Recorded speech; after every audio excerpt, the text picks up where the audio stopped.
সভার বাইরে একেবারে সাম্প্রদায়িক মন্তব্য এবং অসাংবিধানিক মন্তব্য বাংলার বিরোধী দলনেতা শুভেন্দু অধিকারীর কাছ থেকে। তিনি বললেন 10 মাস বাদে বিধায়ক হয়ে এলে মুসলমান তৃণমূলের যে সমস্ত মুসলমান বিধায়করা আছে তাদের চ্যাংদোলা করে বিধানসভার বাইরে ছুঁড়ে ফেলে দেওয়া হবে। কিন্তু এই চ্যাংদোলা মন্তব্যে পাল্টা বলেছেন হুমায়ুন কবির, কিন্তু এই পাল্টা বলার পরেই তাকে একেবারে শোকজের চিঠি। কি বলবেন স্যার? দেখুন, একজন জনপ্রতিনিধি বিধানসভায় সংবিধান মেনে স্পিকারের ডেকোরাম মেনটেন করে আমরা যখন শপথ নিই, ওথ নিই, তখন আমরা সমস্ত মানুষেরই জনপ্রতিনিধি হই। সব সম্প্রদায়ের মানুষেরই আমাদেরকে জনপ্রতিনিধিকে মানতে হয়।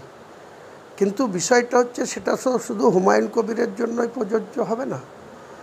আমি যেমন জনপ্রতিনিধি, শুভেন্দু অধিকারীও জনপ্রতিনিধি। শুভেন্দু অধিকারী মাত্র 1956 ভোটে আমাদের মমতা বন্দ্যোপাধ্যায়কে নন্দীগ্রামে ভোটে হারিয়েছেন।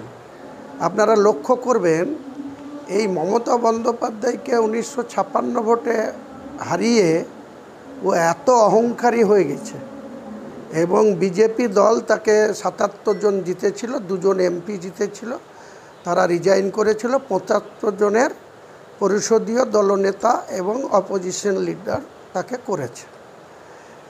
এই অপোজিশন লিডারের যে চেয়ার, সেটাও একটা ক্যাবিনেট র্যাঙ্কের মিনিস্টারি পর্যায়ে পড়ে। তাহলে সে ওপেন দেখবেন জামার কলার তুলে বুক বাজিয়ে বলছে, আমি হিন্দুদের এমএলএ, আমি হিন্দু ভোটে এমএলএ, আর মুসলিমকে আক্রমণ তো যাচ্ছে তাই ভাষায়। এমনকি ভারতবর্ষের প্রধানমন্ত্রী সবসময় যে সবকা সাথ সবকা বিকাশের যে কথা তিনি বলেন, তার ঊর্ধ্বে উঠেও উনি বলেছিলেন, আমরা সবকা সাথ নাই, আমার সাথ জো হ্যায় मैं उनको साथ है। তার মানে মুসলিমদের দরকার নেই, মুসলিমদের ভোটের দরকার নেই, মুসলিম জনতার কোনো দরকার নাই বলতেই পারে। তাহলে এ বলার অধিকার ওকে কে দিয়েছে? যে মুসলিম বিধায়করা 2026-এর নির্বাচনে উনি এও বলেছেন যে কোনো হিন্দু নাকি তৃণমূলের টিকিটে জিতে আসবে না, সব ওদের সনাতনী ধর্মের পদ্মফুলে ভোট দিয়ে জিতে আসবে। যে কটা জিতে আসবে সেটা মুসলিম সম্প্রদায়ের লোক, তৃণমূলের প্রতীকে জিতে আসবে।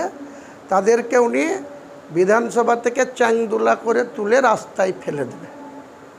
আমি তার পরিপ্রেক্ষিতে বলেছি যে ওটা হবে না, আপনি কোনো মতেই 26-এ বিজেপি ক্ষমতায় আসবে না, আর আপনিও কোনো মুসলমানের এমএলএকে গায়ে হাত দিতে পারবেন না বা চাংদোলা করে রাস্তায় ফেলতে পারবেন না।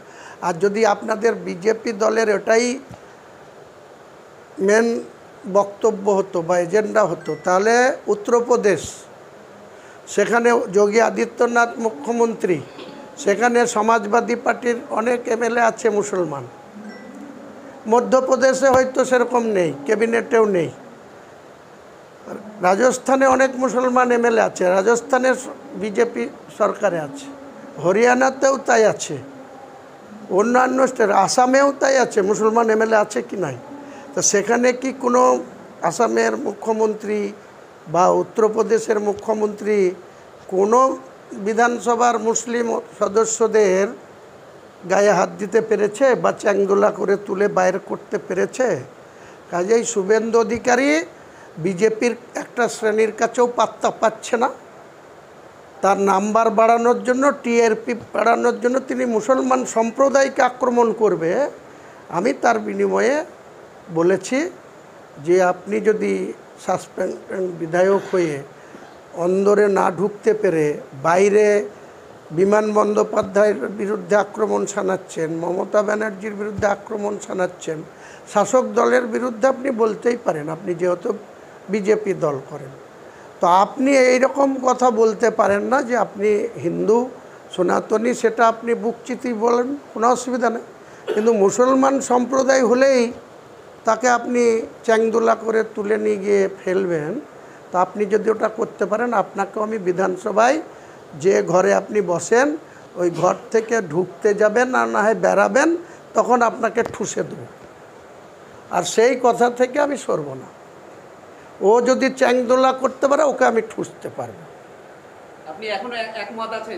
একমত আছে এবং তার সঙ্গে অ্যাডিশনাল যোগ করেছি, যতক্ষণ পর্যন্ত ও মুসলিম সম্প্রদায়ের কাছে এই বক্তব্যটা প্রত্যাহার না করবে যে আমি 11 তারিখে বিধানসভার গেটের বাইরে মুসলিম সম্প্রদায়ের জন্য যে কথা বলেছি, চ্যাংদোলা করে তুলে রাস্তায় ফেলবো, এই কথা প্রত্যাহার না করলে শুভেন্দুকে আমি মুর্শিদাবাদ জেলায় ঢুকতে দেবো না। 72 ঘন্টা সময় দিয়েছিলেন।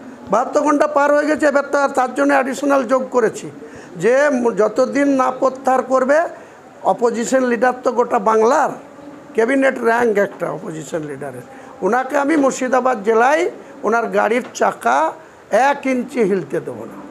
কিন্তু স্যার, এই যে আপনার এই প্রসঙ্গে কিন্তু বিজেপির যিনি আইনজীবী কৌস্তব বাগচি বলেছেন যে এবার আমরা যদি ক্ষমতায় আসি তাহলে মুসলমানদের একেবারে বাংলাদেশ এবং পাকিস্তানে পাঠিয়ে দেওয়ার আমরা ব্যবস্থা করব। আরও একটি কথা বলেছেন যে শুভেন্দু অধিকারীর গায়ে একটা হাত পড়ুক, একটা আঁচড় পড়ুক, নেক্সট গুজরাট হবে পশ্চিমবঙ্গ। কি বলবেন? আরে গুজরাটে তো অনেক মুসলমান আছে, গুজরাটেও বিজেপি সরকার আছে অনেক দিন ধরে, তাদের কি করতে পারছে? আর কৌস্তব বাগচি, ওই নেহরুটা একটা ফালতু ছেলে। ও নেহরুটা ওই মমতা ব্যানার্জিকে মুখ্যমন্ত্রীর পদ থেকে যতদিন না সরবে তার জন্য ও চুল গজাবে না বলেছে। ও নেহরুটাকে আমি বলবো, শুভেন্দু অধিকারীর এত তাবেদারি করা বাদ দিয়ে, যেদিন শুভেন্দু অধিকারী গাড়িতে 20-15-20টা গাড়ির কনভয় নিয়ে মুর্শিদাবাদে যাবে, নেহরুটা যেন শুভেন্দুর গাড়িতে চেপে মুর্শিদাবাদে যায়। তারপর ওকে কি করব, ও আমাকে বাংলাদেশ পাঠাবে, পাকিস্তান পাঠাবে, তো তার আগে ওকে রশি দড়া দিয়ে বাঁধবো, বেঁধে গাড়ির পিছনে চেপে 10 ফুট ছেঁচড়িয়ে দেবো ওই নেহরুটা। জায়গা কিনে রাখতে বললো বাংলাদেশ পাকিস্তান। বললাম তো, আমার 14 পুরুষ 100 বছর ধরে মুর্শিদাবাদে বাস করছে, আমি বুক চিতিয়ে মুর্শিদাবাদে